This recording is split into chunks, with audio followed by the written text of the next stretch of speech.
here. So, have a good evening, everybody. Nice to see you. Last time we started to speak about what are the causes of hatred. We started to speak that there are some negative feelings in any one of us. Feelings like jealousy, feelings like wanted to take revenge. We spoke about the fact that each and one of us, we have all kind of things in our mind.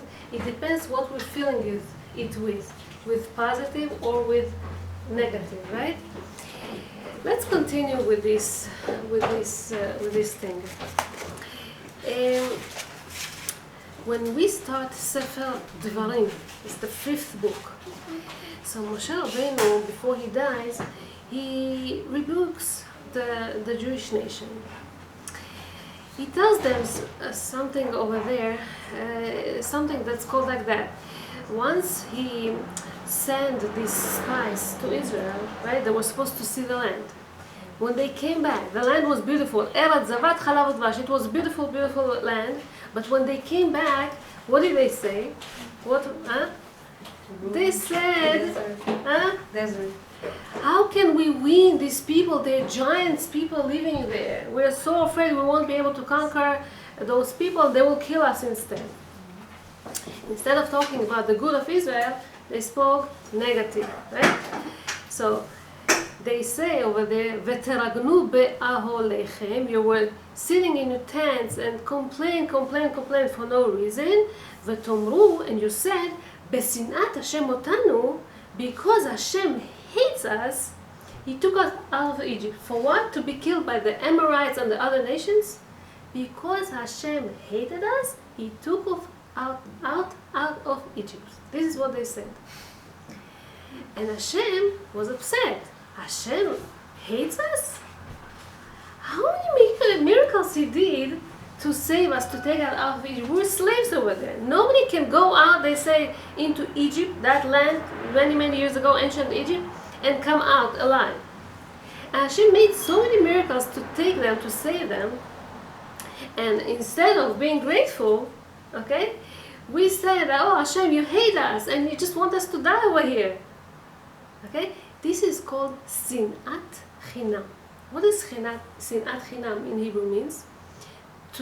To hate for no reason, in vain. You know, why? Why do you think Hashem hates you? God forbid. How much He cares for us after He took us out of Egypt? How He cared for us in the desert.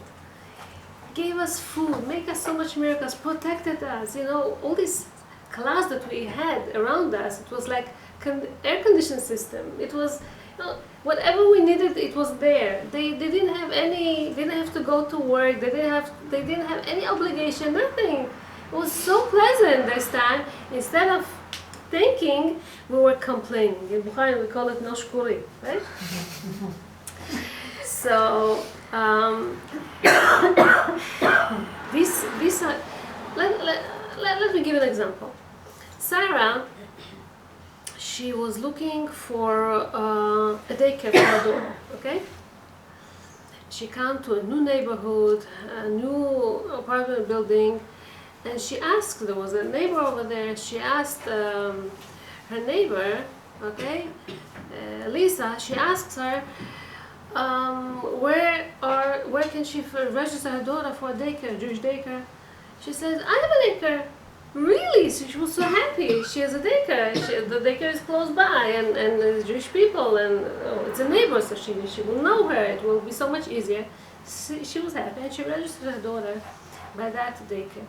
But she realized that the real teacher, the main kindergarten teacher, is not Lisa. It's a woman by the name Tammy. Very pleasant woman, very kind, so good with the children. She plays with them, she talks to them, she tells them stories, she have beautiful activities with them. The kids love her, okay? And then slowly she realizes that this Tammy, she's sad. She's not so happy like she used to be in the beginning. So she gets closer to her and she asks her what happens. And Tammy hesitates if to tell her or not. basically, Lisa, she made everybody feel that she is running the show, that she is the main, that she is the one that runs this daycare, which was not true. It was Tammy. And she keeps telling people, Tammy doesn't hold of the best standards of kashrut, let's say. It's not the most kosher. Or the contents of the information she gives the children are not the best thing. And whatever, she gives them all kind of negative, that I'm better, I know how to do things better than her, and stuff like that. And this Sarah sees that next year registration comes up, and not a lot of people register their children. They all go to whatever Lisa tells them to do, and Tammy is left out, and she doesn't know what to do. This Tammy didn't really want to have disputes and fights and slander and lashon hara and stuff like that. She doesn't say anything, but she asks her husband, what should I do? They consult the rabbi, and the rabbi told them the way to do it. She goes to the inspector, the ward inspector, and she told them about this thing, and basically nothing was done. A few months passed, and then Tammy, on a personal life, it was very hard for her to get pregnant for many years. She was waiting and hoping and anticipating, and it was just not happening. And then, out of, I don't know, all of a sudden, she did get pregnant, and she was so happy. She made the connection. She understood that the fact that she didn't make any balagan, she didn't answer back, she didn't get into this dispute, she didn't listen to lashon hara, didn't say lashon hara herself. The fact that she was positive about this, didn't let the negative overcome her, Hashem gave her this merit, and she got pregnant. On the other side, this Lisa, she couldn't really open her new daycare. Her son got sick. She had to run from doctor to doctor, hospitalize her baby, going from this treatment to that treatment. She was so overwhelmed, she was so busy, she didn't have time to open this daycare. So basically what happened, what was in the beginning continued. Tammy opened the new year, successful year, a lot of women registered, everything was okay. And Lisa, when somebody does bad to other people, in a way it goes back to them. When somebody is positive and tries to be positive and not to be dragged by this slander and lashon hara, Hashem pays back. And it's very nice to see how Hashem runs His world. Not always you see it on the spot. Sometimes it takes years until Hashem rewards. But that's the idea of being positive about things. So what can we do? Instead of looking in a way, in a crooked eye on things that happen, let's change our outlook and look at things in a better way. Let's start with the easy thing.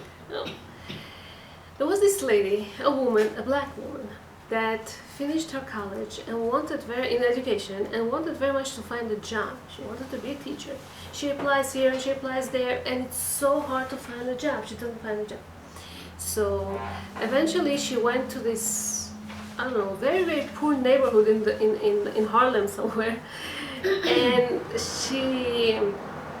she comes to the principal and she gives her resume, and the principal was just happy to accept her, because every teacher that gets to teach in this school, after a week or two he just quits, he resigns, or he's hospitalized in a hospital because injuries, violence, it's not easy over there.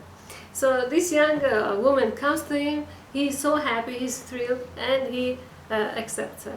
She comes to teach, and he knows that after the first day already, teachers are coming to him crying, we cannot do it anymore, or whatever. And she's crying.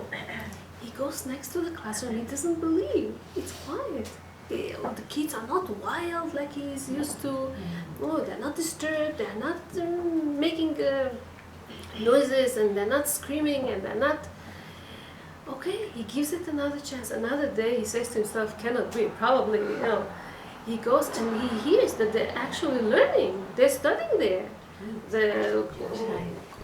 The teacher is asking, the students are answering, and it's like a regular classroom. A whole week passed like that, and it's hard for him to accept, to believe it. Then he calls her to his office, and tells her, what's the secret? And she didn't know what he wants from her. And she tells him,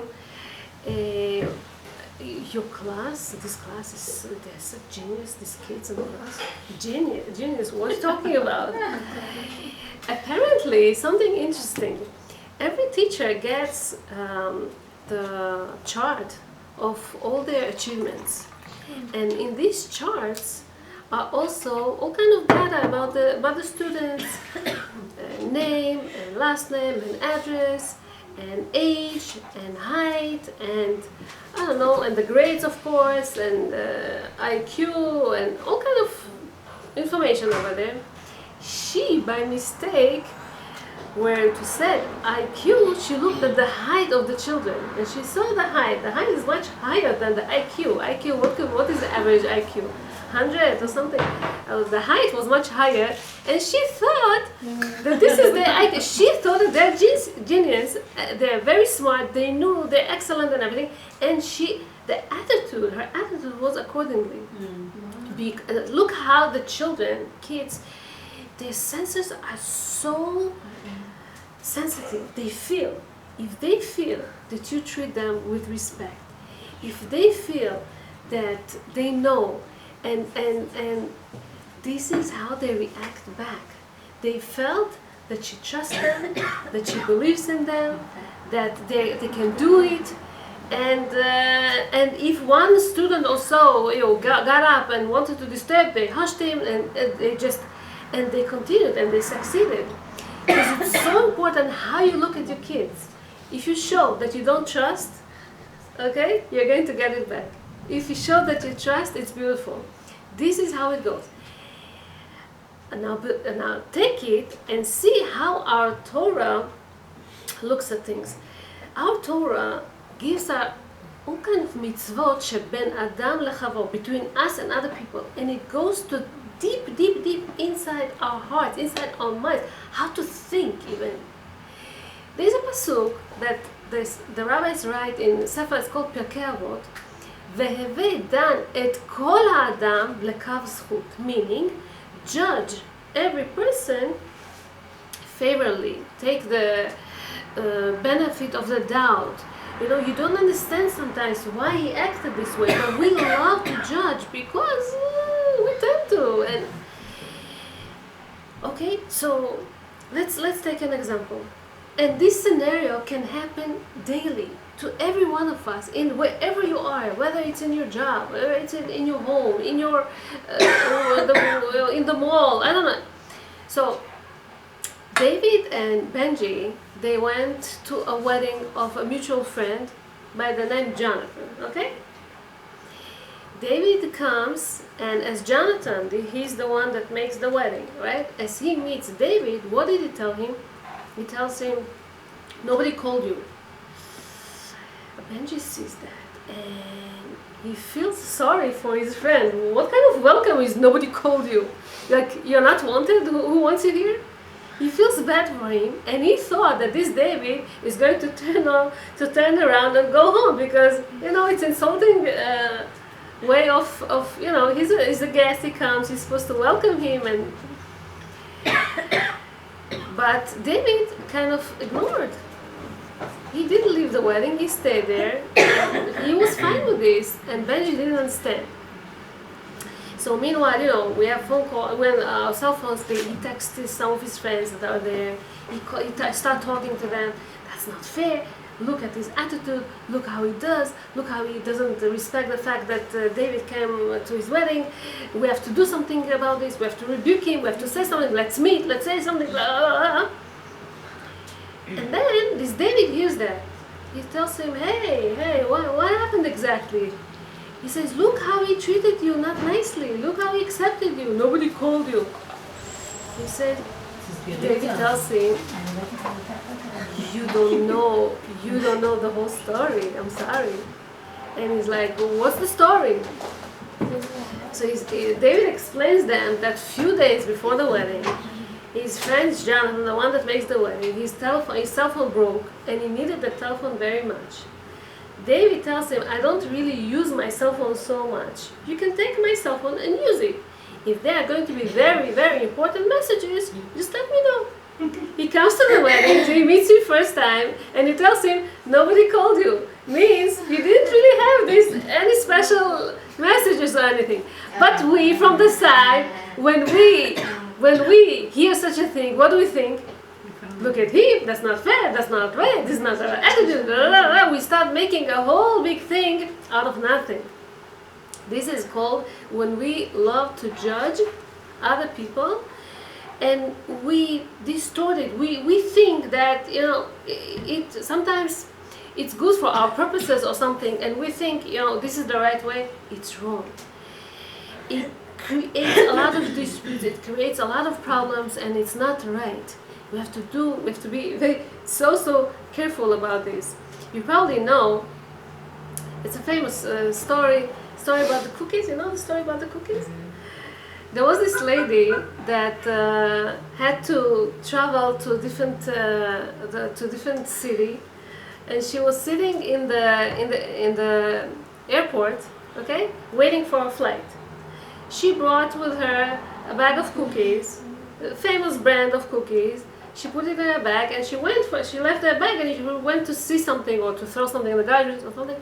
She comes back, she sees a man sits next to her bag and opened this bag of cookies and eating from that. And she's like, what does it mean? Who gave it the right to open my bag of cookies? That's the bag of cookies she had in her. And he eats that and he smiles at her. She's very upset. And he takes another cookie, and she doesn't want him to finish this whole bag, and so she takes another one, she takes one also, and one by one, they almost finished this pack, only one left, and now she wants to see what he's going to do. And he takes this last one, this chutzpah guy, okay, cut it, split it in two, smiles, and gives her the half. Okay, she takes it, she won't fight because of bag of cookies, she won't say anything, but she takes it. And then they announced that her flight is coming. She rushed, she took her bags and she goes to the airplane and she gets into her seat, she opens her bag, what does she see?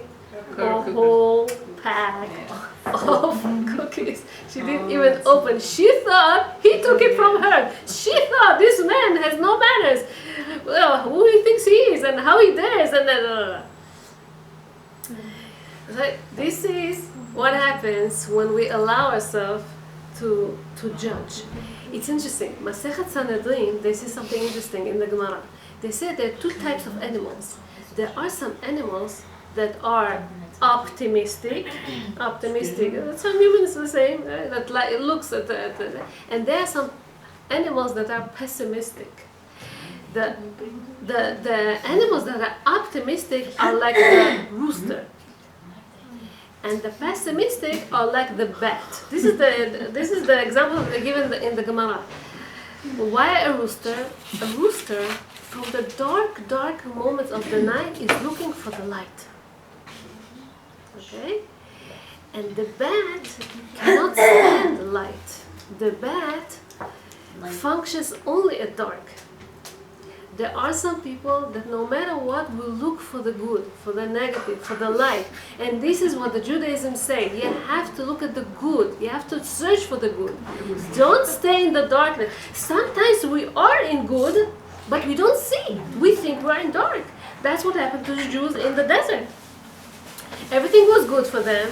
Hashem carries them like babies, protects them and everything. And like this famous example, this example of this guy that holds his baby on top of his shoulders and walks on the sand with him, and the baby is asking, Daddy, where are you? I don't see your footsteps. Meaning, you disappeared. He doesn't even know that this father is carrying his son, himself, right? This is when people, they decide to stay in darkness. And that's very wrong. That's not good. Look what happens when people complain. Daniela, she wanted to welcome a new couple that came to live, a new family that came to live in their apartment building, okay? So she baked a cake, and she comes and she knocks by the door of these new people, new tenants, and the guy opens her the door. He's very pleasant, he's very nice, he's thankful, everything's okay. She didn't have a chance to see the woman, okay. So she pays attention, she wants to see when she's going to see this woman next time. And she waits and she waits and she pays attention at this family. What she realizes, that this guy that comes to live in their apartment building, he's so nice. He's the one that makes the shopping. She always see him carrying all the stuff. He's the one that takes out the kids to the park. He's the one that plays with them and spends time with them. He's the one that takes them carpool and brings them back, and basically he's such a good husband, such a good father. I wish, she says, I wish I would have someone like that. Yeah. Okay? And then she starts complaining about her husband, why he's not like that. Why can't you be like him? Why can't you spend time with the children? Why not? These negative thoughts comes into her and bothers her very much. What does she realize after a few weeks?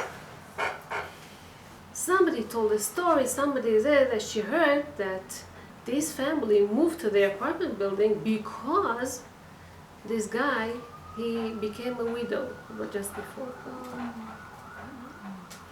No women in this house. He's the only one. Why? She thought, I wish my husband would be like that. She didn't know he's the only father. He's the only one over there. Single father. Single father. Takes care of everything. Yeah, he's great. But he's a single father. Right? So this is what happens when people complain. Yes. We tend to judge people sometimes because we don't pay attention. Could be that somebody forgot. Let's say you arranged with your husband, with your friend, with, I don't know, to meet at 8 o'clock and she did not show up. It bothers you, it kills you. Why not? We arranged. Maybe she forgot. You arranged with her to meet at 8 o'clock or with your husband. But all the previous times you met at 9. It's only this time, the first time, maybe he didn't pay attention. Maybe he didn't realize.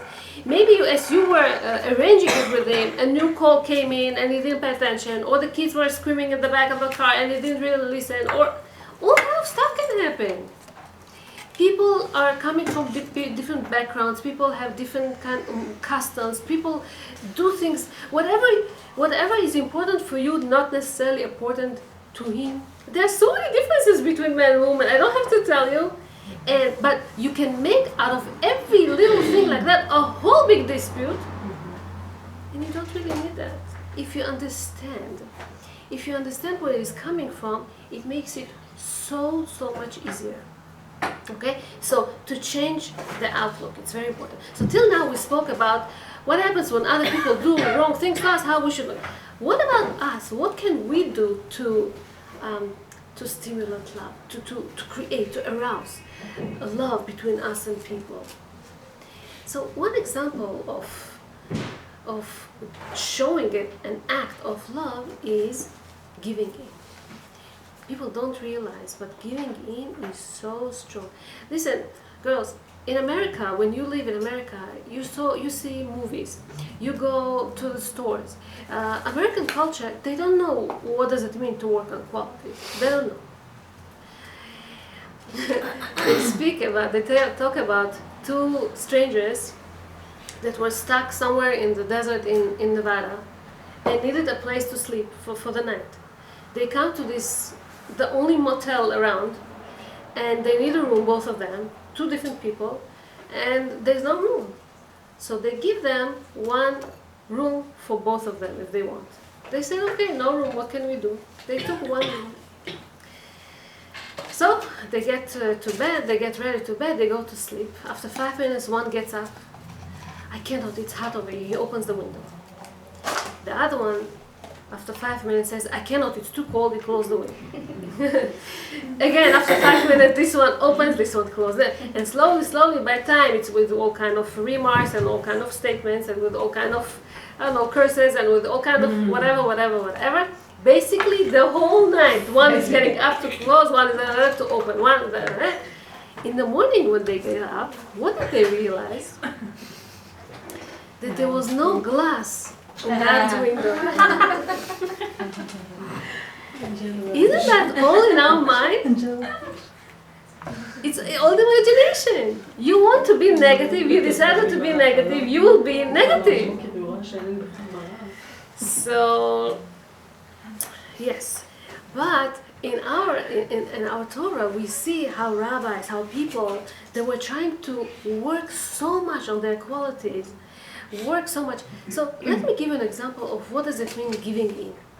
There was this guy, a bar mitzvah boy, Baruch. Okay, Baruch became 13, and he came to the gabbai of this synagogue, and he tells him, "We want to read in the shul. Our family, the shul. We want to be here." So he wants to read Parashat, let's say Yitro. Okay, Parashat Yitro. He wants to read. Gabbai says yes. He registers him. Everything's okay.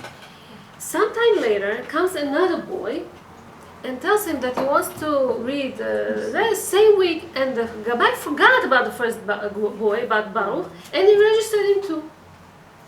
After so many months of preparation and everything, they both come on that Shabbat, and they both want to read that parasha. They prepared. What to do now? The Gabbai didn't know what to do with himself. He felt so embarrassed, he forgot. And Baruch, in a very heroic whatever, he comes and he says that he gives them his family. But you prepared, you're ready. We paid for this Baal Korah that will teach you. He even learned the meaning of the parasha to understand what is he reading. He gives so much, but he says, okay, I just don't want to create a problem. I give in. Fine. So the other boy read. Okay. Looks like nothing happened, everything was okay, everything passed, everything okay. He told the Gabbai, I will read next week instead, which will not be the same. He has only 1 week to prepare. It's not going to be so perfect like he prepared for the first one. 4 years later, okay, this Baruch's mother became sick, and she went to the hospital, and she was there, and she had to stay over on Shabbat over there.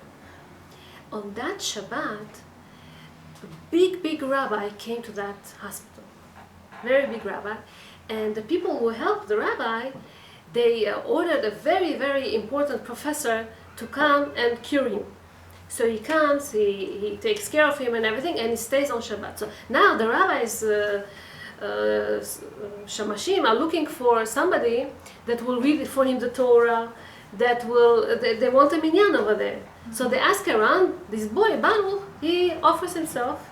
He says, I know this parsha, it's Parashat Yitro, I know it by heart, I can read it for the rabbi. And he reads the parsha, the rabbi is so pleased by him, and as a gratitude, he's asking him, why you're here, what happened? He says that his mother is here for treatment.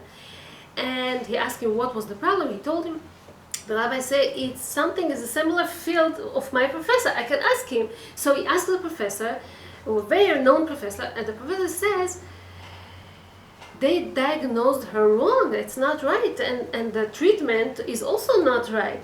So he orders a new treatment, okay, and as she was treated with this new one, she was cured and everything was okay. Why?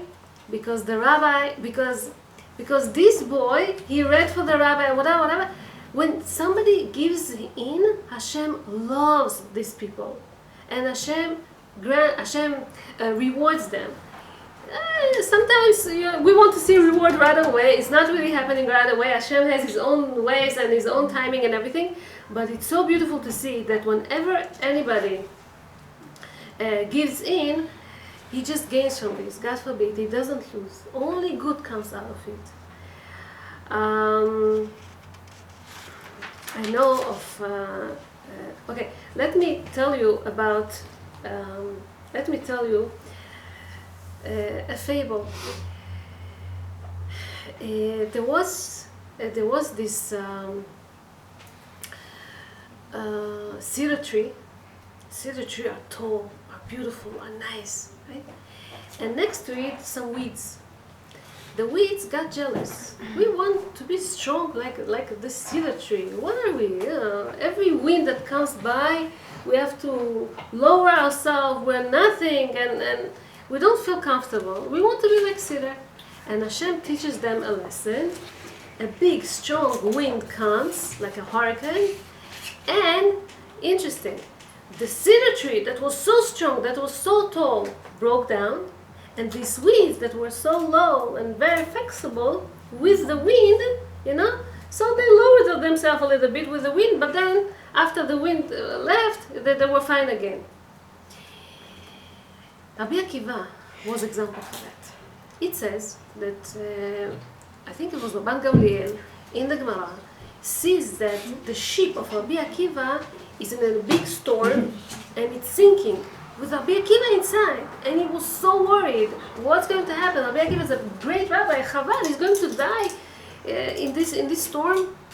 He prays for him and prays for him and prays for him, and then after a while, he sees Rabbi Akiva alive and kicking, and he's asking him, "How were you saved? I saw your ship crashed. Your ship sunk, drowned." He tells him, well, I found this piece of wood, I got onto it, and every wave that came towards me, I lowered my head, I lowered myself, I passed this wave, and I continued on until I got to the shore. What does it mean, this story? In life, there's all kind of ups and downs. In life, there's all kind of, God forbid, tragedies, God forbid, crisis, all kind of situations. If a crisis comes upon a person, it's like a big wave that comes to you. What are you supposed to do? Lower your head, let it pass, continue on. That's the only way to continue to survive life. There is no other way. Lower yourself, okay? Lower you down. Somebody said something to you. Somebody insulted you.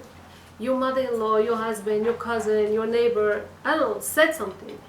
And it bothers you very much, and you want to scream at him back or something. Lower your head.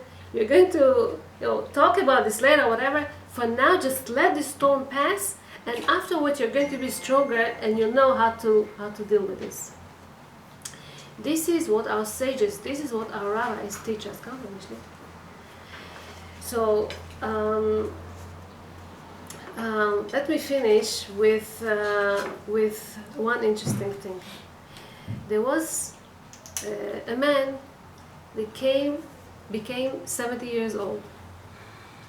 And there is a mitzvah that everyone in his lifetime should write himself a Sefer Torah. So as he reached 70 years old, he asked his son was the rabbi, he asked him, please find me somebody that can write for me the Torah, and I will pay, whatever it is, I'll pay. $30,000 was at that time to write the Sefer Torah. Fine, the rabbi finds somebody that he knew how to write well, and he didn't have parnasa, he didn't have a job. It was very hard for him. He wanted to really help him, and he made chesed with him, and he hired him for the job. He could hire much better people. He could hire people. He hired him to do the job, and he did the job.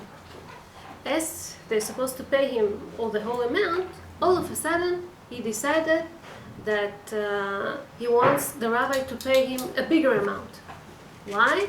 Because once a relative of his owed him money, and until the rabbi won't find this another, $10,000 or something, he won't give him the Sefer Torah. What he's going to tell now to his 70-year-old father, he's going to be upset. He's going to be, he didn't want to bother his father, and he didn't want to create a dispute. So from his own pocket, he paid this man another $10,000, and he gave him back the Sefer Torah. He gave him back the Sefer Torah. He gave it to his father. They were happy. They were making a whole big celebration. Beautiful. Gave in. Quietly. Didn't even notify his father, so he won't be upset. Interesting. After some time, this rabbi, he moved to another town. Over there, he had all kind of different challenges, different problems. Got divorced from his wife. Okay, kids stayed like that, and I don't know, all kind of problems that he started to have. This other guy that wrote the Sefer Torah, and this rabbi that never had a chance to buy himself an apartment and house in Israel. All of a sudden, Hashem blesses him, and he was able to buy himself a house in Israel. I can give you thousands of stories like that. When you give in, when you don't think negative of the other, when you don't, last time we said lo tikom velo titol. Lo tikom means you don't want to revenge on somebody. Lo titol means you don't say, you know, I don't do it like you. You last time didn't help me. I will help you, but you remember that. Okay? So if you don't have these negative thoughts in your mind and you keep thinking positive, Hashem rewards you for that. Okay? Well, let's implement this. And B'ezrat Hashem, next week we will learn the strongest lesson because we're getting close to Tisha B'Av. We will learn B'ezrat Hashem how to work on hatred and how to increase even more love. B'ezrat Hashem should help us, and these days will turn to be happy days for everybody. B'ezrat Hashem. Thank you so much. Thank you.